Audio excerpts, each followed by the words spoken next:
اتعرضت أمها لحادث وكانت النهاية مأساوية. أبوها فنان كبير ومعروف وأخوها مخرج معروف في الوسط الفني. اتشهرت بشخصية الدكتورة هاجر في مسلسل بالطو وشادية في مسلسل العتاولة، والناس حبوها لجمال ملامحها البريئة، وبسبب عدم خضوعها لعمليات التجميل بيجيلها عروض كتير في الدراما. الفنانة دي تبقى مريم محمود الجندي. اتولدت سنة 1988 في القاهرة، وتبقى بنت الفنان محمود الجندي من الزوجة الأولى ليه، واللي خلف منها 3 بنات وولد وحيد المخرج أحمد الجندي.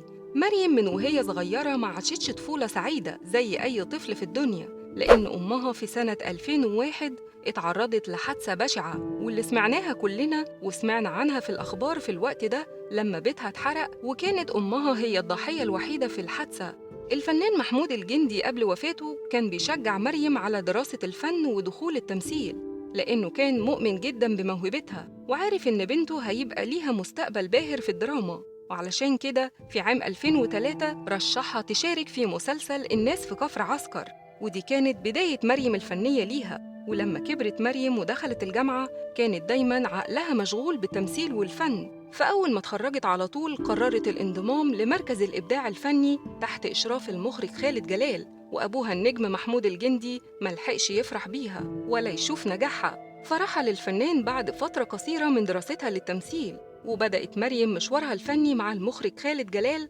وعملت عدد من الأدوار اللي تنوعت بين التمثيل والغنى والاستعراض. وكانت أول مشاركة ليها في مسرحية سينما مصر للمخرج خالد جلال في 2020، وشاركت في أول عمل درامي ليها وهو مسلسل الأنسة فرح، وشاركت أيضاً بمسلسل حكايات جروب المامز وموضوع عائلي، وفي الجزء الأخير من مسلسل الكبير قوي.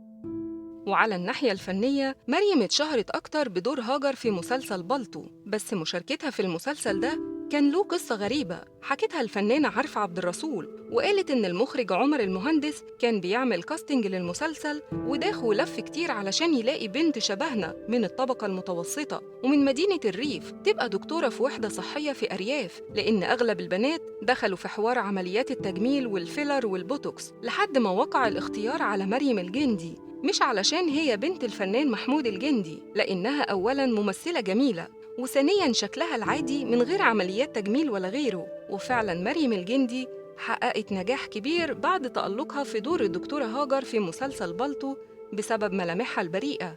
والسنة دي شفناها كلنا في دور شادية في مسلسل العتاولة اللي كانت طالعة زوجة عاطف اللي بيجسده مصطفى أبو سريع، وحققت نجاح كبير لدرجة إن الكل حفظ اسمها الدلع اللي كانوا بيقولوه في المسلسل وهو شوشتة. وده مش من فراغ، لأن مريم قدرت في الفترة اللي فاتت تنمي موهبتها جداً، وفضلت سنين بتعافر علشان تحقق حلمها وتبقى من أهم الوجوه الشابة في مصر في الوقت الحالي.